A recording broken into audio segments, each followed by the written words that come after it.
Varicose వ్యాధితో బాధపడుతున్నారంట. తక్కువ ఖర్చుతో ట్రీట్మెంట్ కావాలి అనుకుంటే ఎవిస్ హాస్పిటల్ని సంప్రదించండి. నమస్తే రమ్మగారు. నమస్తే చెల్లి. ఏదైనా ఒక మంచి కథ చెప్పండి అండి. పూర్వం అంటే ఒక పల్లెటూరులో ఓ రంగనాథం గారిని ఒక మోతుబరి రైతు ఉండేవాడు. ఆయనకి లేక లేక ఒక సౌందర్యవతి అయిన కుమార్తె ఉందట, లక్ష్మి అమ్మాయి పేరు. ఈయన మంచి బాగా సంపాదించాడు, పిల్ల ఒక్కతే. సరే పిల్లకు 15-16 ఏళ్ళు వచ్చేసరికి చుట్టుపక్కల సంబంధాలు వస్తాయి చూడు. చుట్టుపక్కల ఊళ్ళల్లో ఉన్న భూస్వాములు, మోతుబర్లు ప్రతి వాళ్ళు మీ పిల్లని మాకివ్వు అని అడగటం మొదలుపెట్టారు. ఇతను వచ్చినప్పుడల్లా ఏమనేవాడంటే, ఏముందండి నాకున్నదేమో ఒక్కతే పిల్ల, మంచి యోగ్యుడైన వరుడికి పిల్లని ఇవ్వాలని నా కోరిక. ఇప్పుడు ఆ కుర్రాడు యోగ్యుడు కాకపోతే ఈ ఆస్తంతా చేతులు పెడితే నా ఎంతలోకి వస్తాయి, 4 ఏళ్లలో అవగొట్టేస్తారు. సొంతంగా సంపాదించుకునే తెలివి, యోగ్యుడైన వాడు, అలాంటి వాడికి పిల్లనివ్వాలని అనుకుంటున్నానని అందరితో చెప్తూ ఉండేవాడు.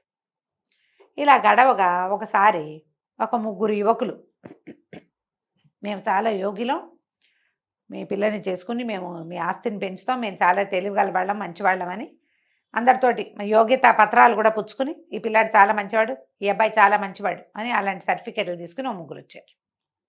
వస్తే సరే ఇతను 3 బాగున్నారు, 3 కాస్త చక్కటి వాళ్ళు, చూడడానికి బాగున్నారు, ఆస్తిపాస్తి ఉన్నవాళ్లే, మరి ఎంతో కొంత చదువు ఉంది, చుట్టాల పక్కాల్లో వాళ్ళ వివరాలన్నీ అందరూ సర్టిఫై చేశారు, వీళ్ళ అబ్బాయి మంచివాడు అని. మరి ఇప్పుడు మంచివాడంటే 3 మంచివాళ్ళలో ఒక మంచివాడిని తీయటం ఎలాగా, కష్టం కదా. అయితే ఈయన ఏమన్నాడు, మీ ఆస్తిపాస్తులు మీ నాన్నగారులు పరువు మర్యాదల మీద ఆధారపడకుండా నెల తిరిగేసరికి 100 రూపాయలు సంపాదించి పట్టుకురండి.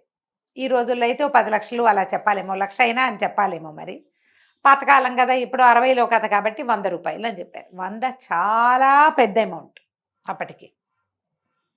మనకి ఇప్పుడు ఏమొస్తాయి 100 రూపాయలతో? అది పరిస్థితి. కొన్ని కేజీ పళ్ళు కూడా రావమ్మా. అది పరిస్థితి. అది మన పరిస్థితి. అది 100 సులువు, చిన్న సంచిలో పెట్టే కూరలు మాత్రమే కొనగలుగుతున్నాం మనం. సరే చెప్పాడు. చెప్తే 3 అబ్బాయిలు బయలుదేరారు, తలా ఒకవైపుకి వెళ్ళారు. మొదటివాడు సారంగపాణి, ఆ అబ్బాయి పేరు. ఈ సారంగపాణి ఏం చేశాడు, వెళ్తున్నాడు ఒక ఊళ్ళల్లో నడిచి వెళ్తాడు, డబ్బు సంపాదించడం ఎలా అని ఆలోచిస్తుంటే అతనికి ఒక చెరువు గట్టు మీద పక్కన ఓ ఇంత కొయ్య బొమ్మ దొరికింది. ఊరికి కూర్చుంటే అక్కడ కనపడింది. ఏమిటా అని బొమ్మను తీసి చూశాడు. అదొక దేవతా విగ్రహం. మరి చెరువులో పైనుంచి కొట్టుకొచ్చిందో, ఎవరైనా సామాన్లు ఇల్లు ఖాళీ చేస్తూ అక్కడ పడేశారో తెలియదు, కానీ ఇతను ఆ బొమ్మని శుభ్రంగా చెరువులో తీసుకెళ్ళి బాగా శుభ్రం చేసి చూశాడు. కన్ను ముక్కు బాగుండి మరి అటు ఇటుగా కొంచెం నదీ దేవత విగ్రహాల్లాగా కనపడుతోంది. ఈ అబ్బాయి ఏం చేశాడు, ఆ ఊళ్ళోకి నడిచెళ్ళి ఊళ్ళో ఒక రావి చెట్టు దగ్గర ఒక పక్కన ఒక చెరువు కూడా, ఆ చెరువు గట్టు మీద ఆ విగ్రహాన్ని పెట్టి ప్రతిష్టలాగా పెట్టేసి, మరి ఆ పక్కనున్న దేవాలయంలోకి వెళ్ళి పసుపు కుంకుమ పట్టుకొచ్చి అమ్మవారి ముఖానికి ఇవి దేవతా విగ్రహాన్ని పసుపు రాసేసి బొట్టు పెట్టి అక్కడ పెట్టాడు. రావి చెట్టు కింద కూర్చున్నాడు. కూర్చుంటే వీళ్ళు బాబు ఎవరినైనా అని ఏదో అడిగితే, నేను మా గురువుగారితో కలిసి దేశాటం చేస్తున్నానండి, గంగామాత విగ్రహం దొరికింది నాకు, ఇదిగోండి ఈ చెరువు గట్టు మీద తెచ్చిపెట్టాను అనగానే 1-2 చూశారు. అమ్మవారి జీచి కళకళ్ళాడిపోతుంది, చెక్క బొమ్మ. గంగామాత విగ్రహాలు చెక్కల మీద ఉండటం కద్దే కనపడతాయి. ఆ వచ్చిన వాళ్ళు అబ్బో ఎంత బాగుంది అని దండం పెట్టారు. చెరువుకు వచ్చిన వాళ్ళు ఓ బిందెడు నీళ్లు తెచ్చిపోసారు, మళ్ళీ కాస్త పసుపు రాసి బొట్టెట్టారు. మరి ఆటితో పోయేవాళ్ళు ఓ టెంకాయ కొట్టారు, ఇటు వచ్చేవాళ్ళు 4 అరటిపళ్ళు తెచ్చిపెట్టారు. వారం తిరిగేసరికి ఈవిడ తీర్థ ప్రజలాగా ఆవిడ దగ్గరికి జనం రావటం మొదలెట్టారు. చెరువు దగ్గరికి వచ్చిన ప్రతి వాళ్ళు ఓ పావలా 10 పైసలు వేయటం మొదలుపెట్టారు. మెల్లిగా అక్కడ హుండీ పెట్టారు. 10 రోజుల్లో ఈయనకి 3 శిష్యులు ఏర్పడ్డారు, ఈ సారంగపాణికి.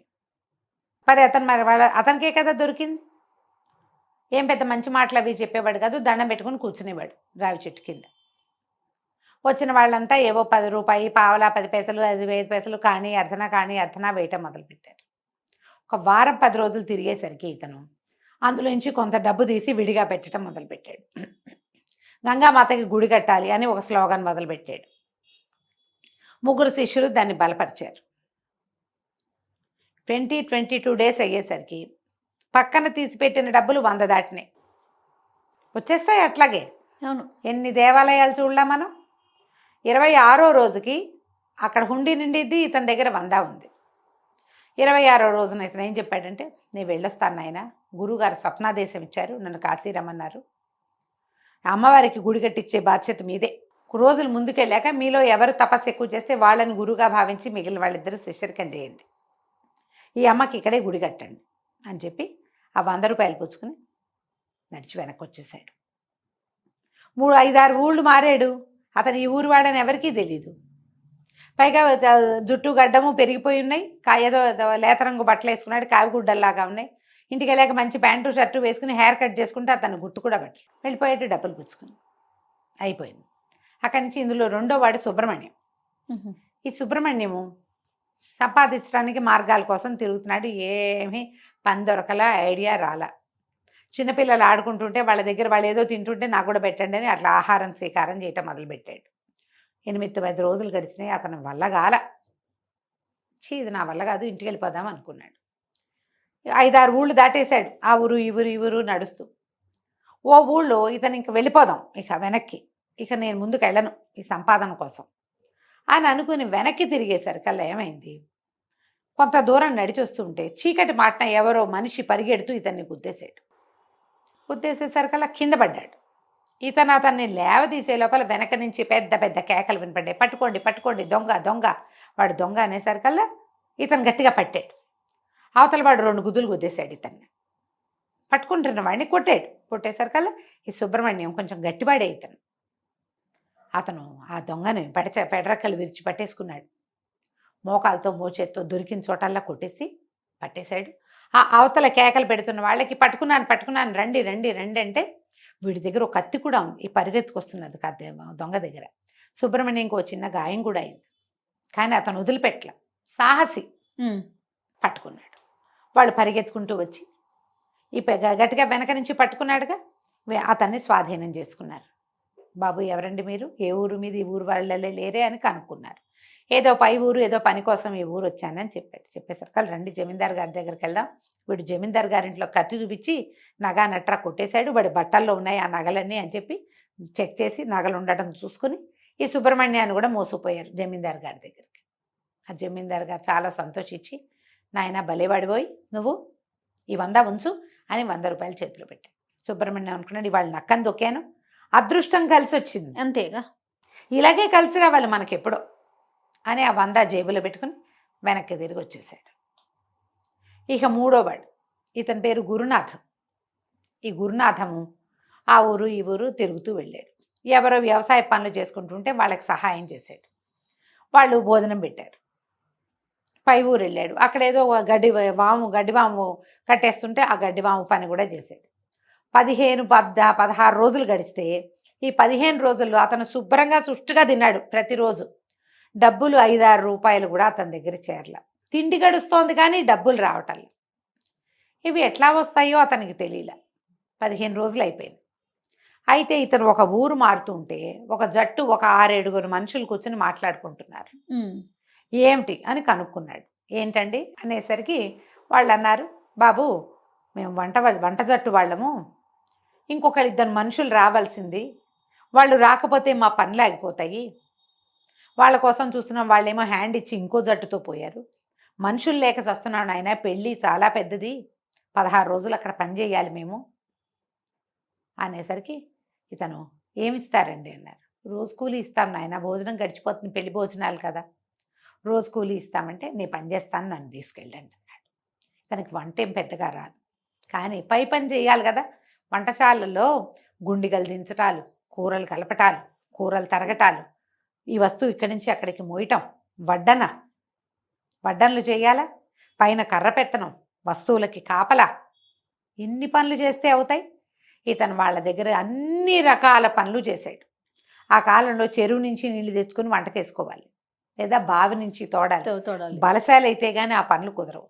సుష్టుగా భోజనం చేయటం, శుభ్రంగా పని చేయటం, ఒళ్ళు దాచుకోకుండా పనిచేసి 100 రూపాయల పైన సంపాదించుకున్నాడు అతను. 16 రోజులు పెళ్ళి కదా, 16వ రోజుకి ఇతని నెల పూర్తయింది. వాళ్ళ దగ్గర 100 రూపాయల పైనే ముట్టినాయి అతనికి. పెళ్లి వాళ్ళు కూడా ఏదో బహుమానం చేశారు, 100కి పైనే వచ్చింది. ఆ డబ్బులు పుచ్చుకుని వెళ్ళాడు. సరే, 3 అబ్బాయిలు ఈ మోతుబరి గారింటికి చేరారు. చేరితే ఆయనకి ముగ్గురు 300 ఇచ్చారు. నాయన ఈ డబ్బులు మీరు ఎట్లా సంపాదించారో చెప్పండి. 3 కథలు విన్నాడు. నిజాయితీగా చెప్పాలిగా. 3 కథలు విన్నాడు ఆయన. విని నేను గురునాథానికి మా అమ్మాయిని ఇస్తాను నాయన అని చెప్పాడు. మొదటివాడు సారంగపాణి కపటి, మోసగాడు. అతను ప్రజల్ని మోసం చేసి డబ్బు సంపాదించే విధానం తెలుసు అతనికి. ఓ విగ్రహం పెట్టి ఏమీ లేనిది చెరువుగట్టున ఊరికే అనాథగా పడున్న ఒక చెక్కబొమ్మని జేజించేసి ఆ ఊరి ప్రజలందరినీ మోసం చేశాడు కదా. వాళ్ళ దైవం అనే ఎమోషన్ మీద ఆడుకున్నాడు. వీడిని నమ్మచ్చా? రేపొద్దున ఇలాంటివి ఎన్ని ప్లే చేస్తాడు. ఇది కాబట్టి పెద్ద అబ్బాయి వద్దు. రెండో అబ్బాయి కేవలం అదృష్టాన్ని నమ్ముకుంటాడు. అతని ముందు 15 రోజుల్లో ఒక్కరోజు కూడా పని చేయలే, ఎక్కడ ఆలోచిస్తూనే ఉన్నాడు. పైగా ఎవరో పిల్లలు వెళ్తూ అన్నాలు తింటుంటే వెళ్ళి వాళ్ళ దగ్గర నాకు ముద్ద పెట్టండి అని తిన్నాడు. వాడిని ఎట్లా నమ్ముతావు? అదృష్టం నమ్ముకుంటే కుదురుతుందా? కానీ మూడోవాడు శ్రమని నమ్ముకున్నాడు. సరైన పని చేశాడు. ఏ పనైనా చేస్తాడు అతను. పని చేయగలిగేవాడే కదా బతకగలుగుతాడు ఎప్పుడు కూడా. వీడికి ఎప్పటికీ అడ్డులేదు ఇక జీవితంలో. ఎక్కడైనా ఇతను పట్టుబడిపోతాడు, దొరికిపోతాడు, చెడిపోతాడు, ఏం లేదు. ఎంత చెడిపోయినా పని చేసుకుని బతకగలడు. అందుకని అతనికి మా పిల్లని ఇస్తానని చెప్పి వాళ్ళ అమ్మా నాన్న కబురు చేశారు. యోగ్యతా పరీక్ష ఈ రకంగా పరిణమించింది. కథ కంచికి మనం ఇంటికి. బాగుంది. నమస్తే. నమస్తే జయ.